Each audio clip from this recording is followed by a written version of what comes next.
Online లో పోయిన పైసలు వచ్చినాయి ఎరికేనా? గట్లనా? ఎవరిప్పించిర్రు? ఏ దిమాకున్నదా? ఎవరిప్పిస్తారు? సైబర్ క్రైమ్ పోలీసులు 60.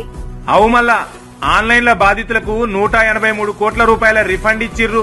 అదే కాకుండా మరో 240 కోట్ల రూపాయలు సైబర్ క్రైమ్ నేరగాళ్ల అకౌంట్ లో పోకుండా హోల్డ్ చేసిర్రు. ఇక రాష్ట్ర సిఐడి, సిబిఐ, ఇంటర్పోల్ తో కలిసి సైబర్ క్రైమ్ పోలీసులు పనిచేస్తుర్రు. అందుకే ఇమీడియట్ గా యాక్షన్ ఉంటుంది. మరి ఈ బెట్టింగ్ యాప్ లో కథ ఏంది? ఇక దిక్కుమాలిన యాప్స్ పై దర్యాప్తు చేసేందుకే 5 అధికారులతో సిట్ ఏర్పాటు చేసిర్రు. అంతేకాదు మళ్ళా రాష్ట్రంలో ఉన్న 11,64,645 సీసీ కెమెరాల్ని కమాండ్ కంట్రోల్ కు లింక్ చేసిర్రు.